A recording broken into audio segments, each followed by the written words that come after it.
예술이라는 것이 가까이 하기에 너무 먼 당신이 결코 아닙니다. 그 예술을 통해서 우리가 삶의 기쁨을 얻고 위안을 얻을 수 있는 그런 길이 여러 갈래의 길이 있기 때문에 이번 강의를 통해서 그런 길을 발견하셨으면 좋겠습니다.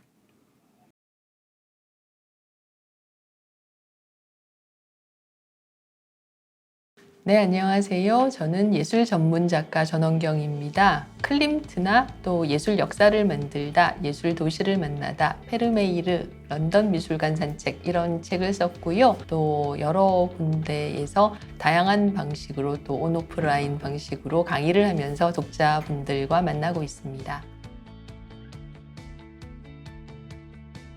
일단 제일 중요한 거는 책을 쓰는 일인데 저는 주로 예술에 대한 책, 예술가와 예술 작품에 대한 책 또는 예술과 사회의 관계, 예술과 역사의 관계 이런 류의 책을 씁니다. 그런 쪽을 전공을 했고 또 예술이라는 것이 많은 사람들에게 아직도 가까이 하긴 너무 먼 당신이라고 생각되는 것 같은데 그런 멀리 있는 예술과 독자들 사이에 다리를 놓아주는 것이 제 역할이라고 생각을 하고요. 또 요즘은 점점 영상, 여러 가지 비주얼이라던가 강의에 대한 그런 요구가 많아지는 시대이기 때문에 여러 가지 플랫폼을 통해서 예술에 대한 강의도 하고 있습니다.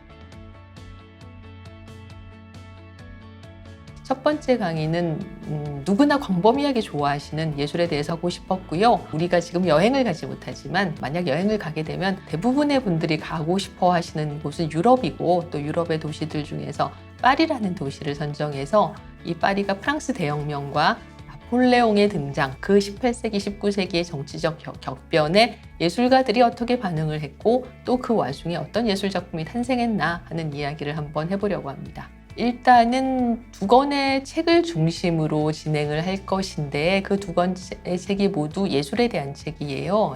첫 번째는 예술 역사를 만들다라고 제가 쓴 책인데 단순히 예술사 책이 아니라 역사의 변화와 발전에서 예술이 어떠한 역할을 했나라는 이야기를 할 예정입니다. 그런 주제로 쓰여진 책이고요.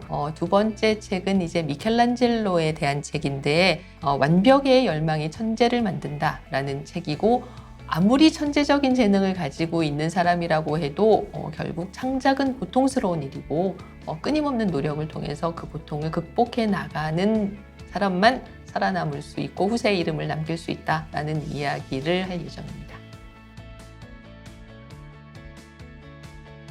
네, 첫 번째 책인 예술 역사를 만들다는 일단 제가 쓴 책이기 때문에 제가 그 내용을 잘 알아요. 독서 토론을 진행하려면 일단은 제가 잘 아는 주제와 제가 잘 아는 내용의 책을 선정하는 것이 중요하다고 생각을 했는데 첫 번째 책은 저도 뭔가 이 독서 토론이라는 것을 처음 본 분들과 진행하기 때문에 그렇게 쉽게 될 거라고 생각하지 않아서 일단은 제 책을 선정해 봤습니다. 이 책에서 역사적인 변화와 발전 속에 예술가들이 어떤 작품을 내놓았는가, 역사의 변화와 발전과 예술의 발전 사이에는 어떤 관계가 있는가라는 점을 조금 조망해 보면서 예술이라는 것이 우리 인간사와 무관한 것이 아니라 흔히 우리가 예술가들 하면은 뭔가 고고하고 어떤 산속에 들어가서 작품만 하는 이런 이미지를 생각하잖아요. 그런 게 아니라 예술과 예술 작품은 모두 이 시대라는 거대한 역사와 시대의 한 모자이크를 이루고 있다라는 점을 함께 토론하면서 배워보고 싶습니다. 두 번째 책은 인생교과서 미켈란젤로 완벽의 열망이 천재를 만든다라는 제목의 책인데요. 사실 이 책의 제목은 이번 독서 토론에 오시는 분들께 다 해당되는 이야기일 것 같아요. 왜냐하면 이번 독서 토론에 오시는 분들이 모두 이공계의 전문가들이시고 자기의 분야에서 좀 더 완벽하고자 하는 그런 열망을 가진 분들이라고 생각이 됩니다. 그런데 예술에서도 사실 마찬가지거든요. 미켈란젤로는 제가 좋아하는 예술가 중에 한 명인데 정말로 예술사에서 손꼽을 만한 뛰어난 천재입니다. 그러나 그런 천재도 끊임없이 노력하고 또 고민하고 자신의 능력의 보호자람에 대해서 절감하고 절망하면서 한 단계 한 단계 자기의 어떤 예술 세계를 넓혀나간 인물이거든요. 말하자면 천재 예술가인 동시에 우리들 인간의 입장에서도 그의 예술과 인생의 어떤 궤적이 많이 이해가 되고 공감이 될 거라고 생각을 해요. 물론 우리가 뭐 미켈란젤로 같은 천재는 아니지만 그래서 그의 예술 작품과 또 그의 인생을 함께 공감해 보고자 하는 그런 의미에서 선정을 해봤습니다.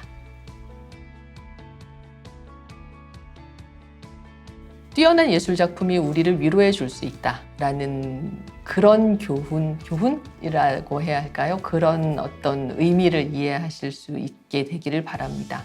사실 예술 작품이 현실을 바꿔주지 않아요. 예, 현실과 대결하면 예술 작품은 언제나 패배합니다.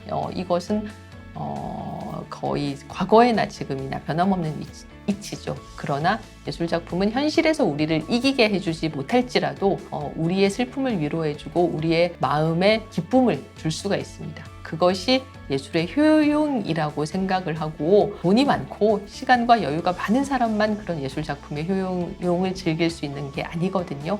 우리 같이 평범한 사람들, 바쁜 직장인들, 생활인들도 충분히 예술 작품에서 위로와 기쁨을 얻을 수가 있습니다. 그런 점을 참가자들과 함께 나누고 싶어요. 열린 마음으로 오셨으면 좋겠습니다. 그리고 너무 이 예술이라는 주제를 거창하거나 어렵다고 생각하지 않으셨으면 좋겠어요. 일반적인 사람들, 대중도 모두 즐길 수 있는 것이 예술이고 예술이라는 것이 가까이 하기에 너무 먼 당신이 결코 아닙니다. 그 예술을 통해서 우리가 삶의 기쁨을 얻고 위안을 얻을 수 있는 그런 길이 여러 갈래의 길이 있기 때문에 이번 강의를 통해서 그런 길을 발견하셨으면 좋겠습니다.